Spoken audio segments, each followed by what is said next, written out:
ನಾವು ಮೂರಕ್ಕೆ ಮೂರು ಗೆಲ್ತೀವಿ. ನಾನು ಮೂರು ಕಡೆ ಪ್ರಚಾರ ಮಾಡಿದ್ದೀನಿ.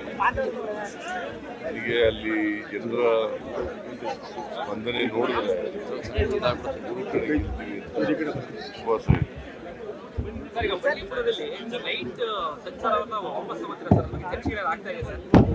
ಬಂಡೀಪುರದಲ್ಲಿ ರಾತ್ರಿ ಸಂಚಾರವನ್ನ ಮತ್ತೆ ಅವಕಾಶ ಕೊಡುವಂತ ಸಾಧ್ಯತೆಗಳಿದೆ. ಅದೇನು ಆ ಥರದ ಪ್ರಸ್ತಾವ ಇಲ್ಲ, ಆ ಥರದ ಚರ್ಚೆನೂ ಆಗಿಲ್ಲ, ಪ್ರಸ್ತಾವನೂ ಇಲ್ಲ. ಯಾರು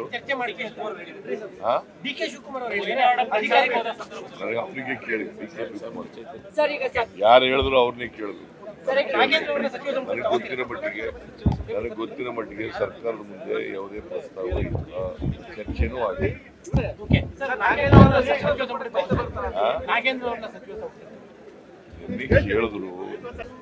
ನಿನ್ನೆ ಕೇಳಿದ್ರು ನಾನು ಹೇಳಿದೆ ನೋಡೋಣಪ್ಪ, ಚುನಾವಣೆ ಎಲ್ಲ ಮುಗಿದಿದೆ, ಪರಿಶೀಲನೆ ಮಾಡಿ ಪುನರ್ರಚನೆ ಮಾಡುವ ಸಾಧ್ಯತೆ, ಸಂಪುಟ ಪುನರ್ರಚನೆ ಸಾಧ್ಯತೆ ಇಲ್ಲಪ್ಪ. ನಾನು ನಾಗೇಂದ್ರನ ಬಗ್ಗೆ ಹೇಳಿದ್ರೆ ಪುನರ್ರಚನೆ ಅಂತ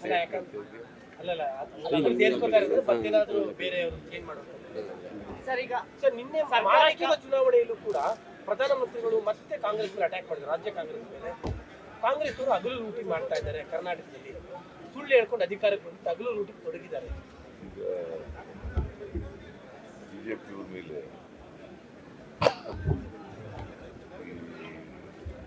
ಅನೇಕ ಆರೋಪಗಳು ಬರ್ತಾ ಇದೆ.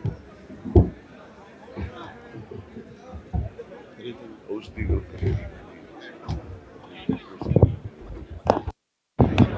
ಅದಕ್ಕೆ ಪುನಃ ಅವರು ವರದಿ ಕೊಟ್ಟಿದ್ದಾರೆ.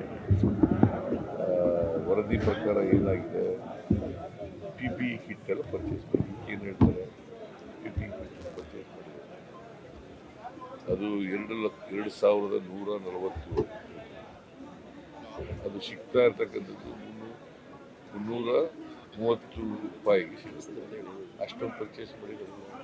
ಅದಕ್ಕೆ ಏನು ಹೇಳ್ತಾರೆ ನರೇಂದ್ರ ಮೋದಿ ಕೇಳಿದ್ರ,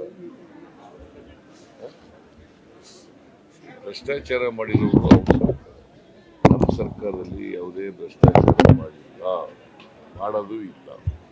ನರೇಂದ್ರ ಮೋದಿಯವರು ಸುಳ್ಳು ಹೇಳ್ತಾರೆ. ನಮಗೆ ಎಕ್ಸೈಸ್ ಡಿಪಾರ್ಟ್ಮೆಂಟ್ನಲ್ಲಿ 700 ಕೋಟಿ ಮಾಡಿಬಿಟ್ರು, ಒಂದೇ ₹1 ಮಾಡಿದ್ದೀವಿ ಅಂತ ಪ್ರೂವ್ ಮಾಡಿಬಿಟ್ರೆ ಅವ್ರು ರಿಟೈರ್ಡ್ ಫ್ರಮ್ ಪಾಲಿಟಿಕ್ಸ್. ಅವ್ರು ರಿಟೈರ್ ಆಗ್ತಾರ, ಅವ್ರು ಪ್ರಧಾನಮಂತ್ರಿ ಕೆಲಸ ಬಿಡ್ತಾರ?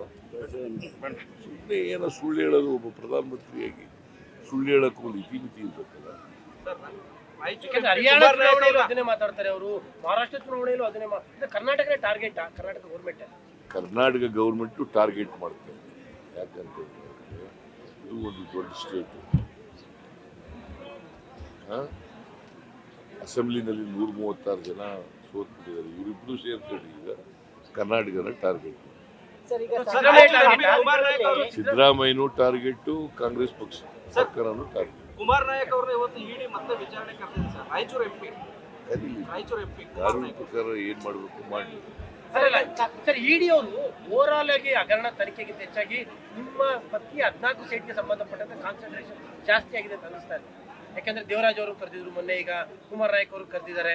ಈಗ ಅದು ಒಂದು ಇಡಿ ತನಿಖಾ ಸಂಸ್ಥೆ, ಅವ್ರು ಏನ್ ತನಿಖೆ ಮಾಡ್ತಾರೆ ನಾವು ಅಡ್ಡ ಬರಲ್ಲ. ಏನ್ ತನಿಖೆ ಮಾಡ್ತಾರೆ ಮಾಡಿ.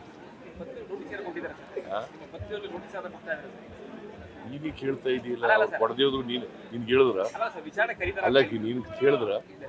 ಮತ್ತೆ ಕೇಳ್ದೆ ಯಾಕೆ ಕೇಳ್ತಾ ಇದೀಯ? Why you are asking? ನಿಮಗೆ ನಿಷ್ಪಕ್ಷಪಾತವಾಗಿ ನಡೀತಾ ಇದೆ ಅಂತ ಅನ್ನಿಸ್ತಾ ಇದೆಯಾ?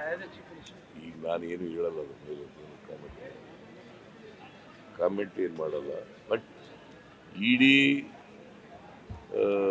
ಮೂಢ ಕೇಸ್ಗಳು ಎನ್ಕ್ವೈರಿ ಮಾಡ್ತಿರೋದು ಸುಳ್ಳು ಕೇಸ್ಗಳನ್ನು ಮಾಡ್ತಾರೆ. ಸರ್, ನಿನ್ನೆ ಜಮೀರ್ ಅಹಮದ್ ಹೇಳಿದಂತ ಪದ ನಿಮ್ಗೆ ಏನಾದರೂ ಫಲಿತಾಂಶ ದೃಷ್ಟಿಯಿಂದ ಸಮಸ್ಯೆ ಆಗ್ಬೋದು? ಅವ್ರು ಕ್ಲಾರಿಫಿಕೇಶನ್ ಕೊಟ್ಟಿದ್ದಾರೆ, ನಾವೇನು ಮಾತಾಡೋದು. ಹೇಳಿದ ಎಷ್ಟು ಮಟ್ಟಿಗೆ ಸರಿ? ನನ್ನನ್ನ ನರೇಂದ್ರ ದೇವೇಗೌಡರು ಸಿದ್ದರಾಮಯ್ಯನಿಗೆ ಸೊಕ್ಕು ಮುರಿತೀವಿ ಅಂದ್ರಲ್ಲ, ಅದು ಎಷ್ಟು ಮಟ್ಟಿಗೆ ಸರಿ? ಅದು ಬರೆದ್ರ ಒಬ್ಬ ಚೀಫ್ ಮಿನಿಸ್ಟ್ರಿಗೆ ಸೊಕ್ಕು ಮುರಿತೀವಿ, ಗೌರವಭಂಗ ಮಾಡ್ತೀವಿ ಅಂತ ಹೇಳಿದ್ರಲ್ಲ, ಅದು ನನಗೆ ಗೊತ್ತಿಲ್ಲ. ಜಮೀರುವೆ ಕುಮಾರಸ್ವಾಮಿನು ಬಹಳ ಕಿನ್ನಾಗಿದ್ದವರು. ಐ ಡೋಂಟ್ ನೋ ಅವರಿಬ್ರು ಮಧ್ಯೆ ಇರ್ತಕ್ಕಂಥ ಸಂಬಂಧ ನನಗೆ ಸರ್, ಈಗ ಸರ್ಕಾರಿ ಕಾಮಗಾರಿಗಳಲ್ಲಿ ಮುಸ್ಲಿಂಗೆ 4% ಮೀಸಲಾತಿ ಅನ್ನೋದು ಚರ್ಚೆ ಆಗಿದೆ. ಡಿಮ್ಯಾಂಡ್ ಮಾಡಿದರೆ ಹಿಂದುಳಿದವರು ಮಾಡಿದ್ದೀವಿ, ಪರಿಶಿಷ್ಟ ಜಾತಿ ಪರಿಶಿಷ್ಟರು ನಮಗೂ ಮಾಡಿ ಅಂತ ಕೇಳಿ, ಬಟ್ ಆ ಥರದ್ದು ಏನು ತೀರ್ಮಾನ ಆಗಿಲ್ಲ. ಆ ಕಡೆ ಯಾಕಂದ್ರೆ ಆಲ್ರೆಡಿ ಬಿಜೆಪಿ ಅವರು ಶುರು ಮಾಡ್ಬಿಟ್ಟಿದ್ದಾರೆ. ಇವರು ಮುಸ್ಲಿಮರು ಓಲೈಕೆ ಬಿಜೆಪಿಯವರಿಗೆ ಕೋಮುವಾದ ಮಾಡೋದೇ ಬೇರೆ ಅವ್ರ ಕೆಲಸ. ಕೋಮುವಾದ ಸೃಷ್ಟಿ ಮಾಡೋದೇ, ಹಿಂದೂ ಮುಸಲ್ಮಾನರ ಮಧ್ಯೆ ಜಗಳ ತರದೆ, ಅವ್ರ ಮಧ್ಯೆ ಬೆಂಕಿ ಇಡೋದೇ ಅವ್ರ ಕೆಲಸ. ಸರ್, ಈಗ ಅಬ್ಕಾರಿ ಯಾವಾಗ ಈಗ ಶಾಂತಿ ಇರಬೇಕು ಸಮಾಜದಲ್ಲಿ ಅಂತ ಬಯಸಿದ್ದಾರೆ,